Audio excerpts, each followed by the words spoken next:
So today I want to talk about gear that I purchased in 2024 that absolutely made me a better filmmaker. Now, I know what you're saying, oh my gosh, does gear matter, blah, blah, blah. You're actually talking about the fact that gear would make you better.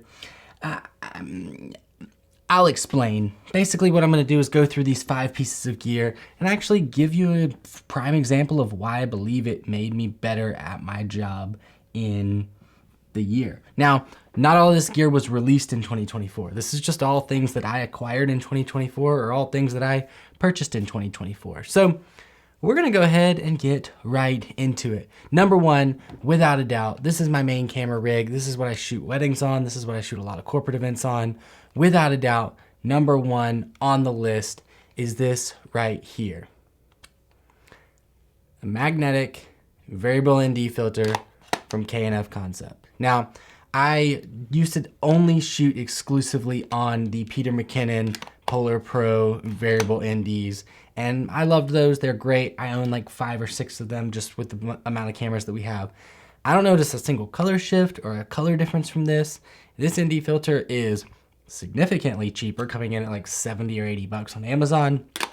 And the fact that it is magnetic is just mind-blowingly crazy fast for live events, for weddings, for different indoor-outdoor events. Because before you would screw it on, take it off, put it in a pocket or put it in a case, shoot indoors, screw it back on. All right, I'm ready to go outdoors. With this, I can have it set to an outdoor ND that I need and have my indoor ready and just boom, easy as this. And so the reason I say this has made me a better filmmaker is because I'm faster. I capture more shots. I can transition easier from light to dark or inside to outside. I can just move a lot quicker. And I've noticed this so much on the wedding day, when filming weddings, when even some corporate events that we had at a church recently where we were going outside, getting parking lot shots, coming inside, filming in the congregation, boom, back outside to the parking lot. It's just my number one piece of gear. And the best thing is it's under 100 bucks, super cheap. I love pretty much everything about using it this year. Number 2, and this kind of goes into honorable mention, but I purchased in the spring the DJI Mini 4 Pro. And this was upgrading my DJI Air 2S.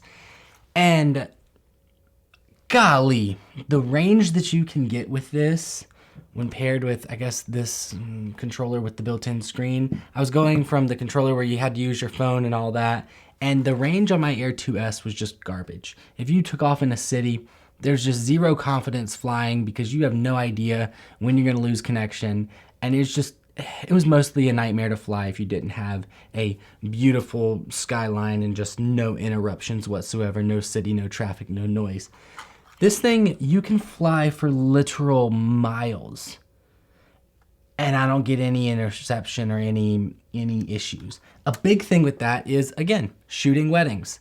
We fly a lot in cities like Charleston, South Carolina, cities like Savannah, Georgia. We're constantly in and flying, getting kind of establishing shots of whether churches, hotels, different getting ready areas, different parks and things like that.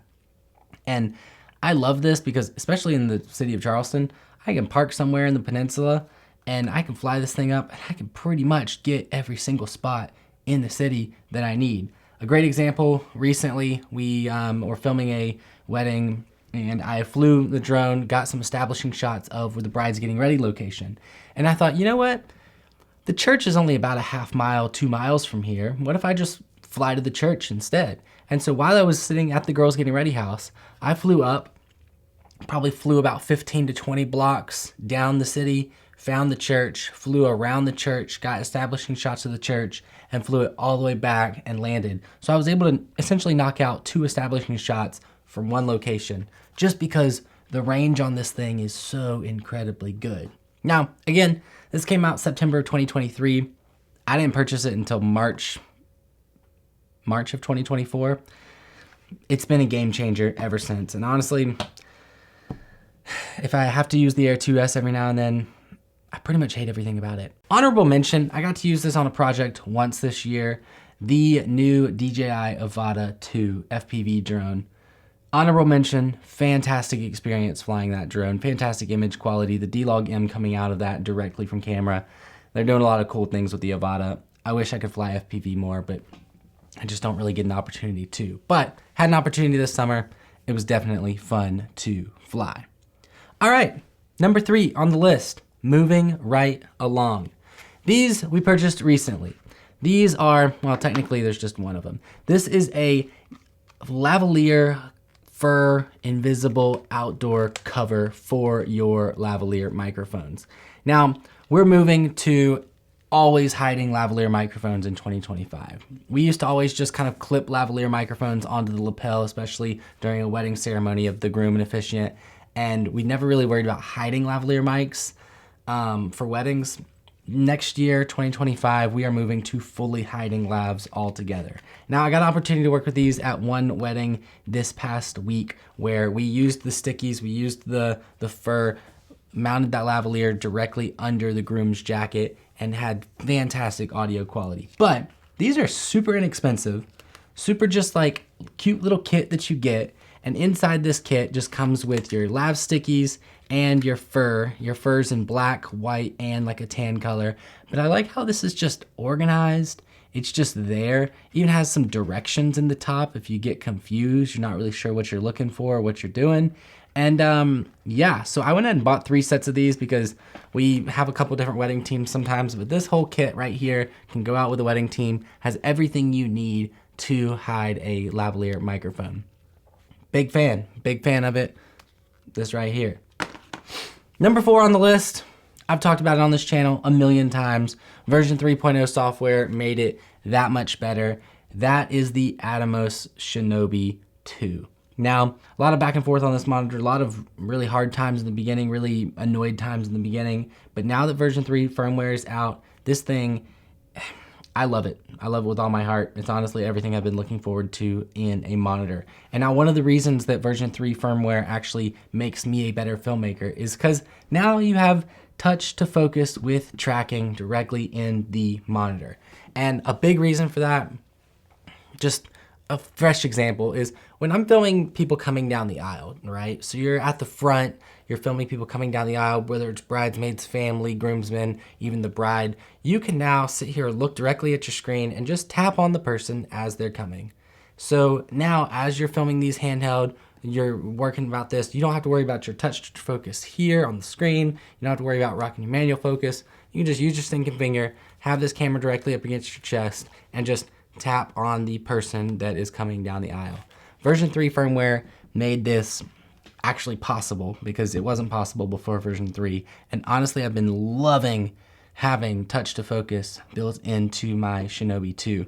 It's a fantastic monitor. If you're a single shooter or a kind of have a small camera rig where you're not sending out wireless signal and you're not needing an HDMI out, I 100% recommend the Atmos Shinobi 2 as just your go-to on-camera monitor. Ideally, sometime in the future, Atmos will update their entire line to have camera control, but until that day, it's just in the Shinobi 2. So, let's see. I talked about 1, I talked about 2, I talked about 3, I talked about 4. What was number 5? Oh! Good thing I wrote it down. I'll be right back. Number 5, how could I have forgotten? This right here, she's a little dusty because I haven't used it in a minute. This right here is the Sea Frogs Salted Line underwater housing for my A7S III camera. Now, back in early summer, say I think it was May, June, July, we had a monthly retainer client that needed 100% absolutely all underwater footage of a pool cleaning robot. It was a super cool product. Unfortunately, the contract didn't work out as long as I'd liked to. No fault of my own. It was just some marketing drama and things like that. But for that retainer client specifically, I purchased this, which is technically a budget line for underwater housings. But golly, I couldn't have done that project without this right here. And I'm so glad we purchased that because the other option would have been, hey, use a GoPro. Meh. Use a full A7S camera, full frame camera. underwater in this housing. And it made me a better filmmaker because it was able to be the right tool for the job. Now they make a lot more expensive versions of this. I didn't think that was necessary, and honestly, I still don't. This Sea Frog salted line did absolutely everything we could have imagined it for. And honestly, with the investment of I think $700 to $800 for the lens kit and everything, it was well worth the investment for that retainer client. So that's it. That's my 5. That's my top 5 right there. You've got the magnetic V&D from K&F Concept. You've got the DJI Mini 4 Pro drone, which just flies forever. Full confidence on that. You've got the Invisible Lav fur covers from Bumblebee Industries, because these just, they clean it up. They just make your image look better. They make you a little bit more professional. You've got the Atmos Shinobi 2, which now with tracking, now with touch tracking in version 3 firmware, it's just an upgraded beast. I love that monitor. It came out in August. I think everybody should have one.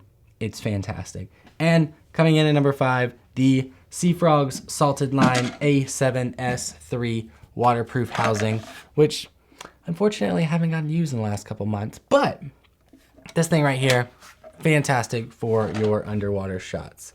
So there you have it. That is all of my top 5 favorite gear that I purchased in 2024, and honestly how it all made me a little bit better of a filmmaker along the way.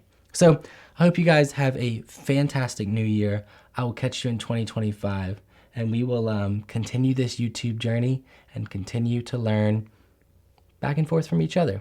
So I'll catch you soon. Comment below if you caught the stain on my right shoulder. See ya!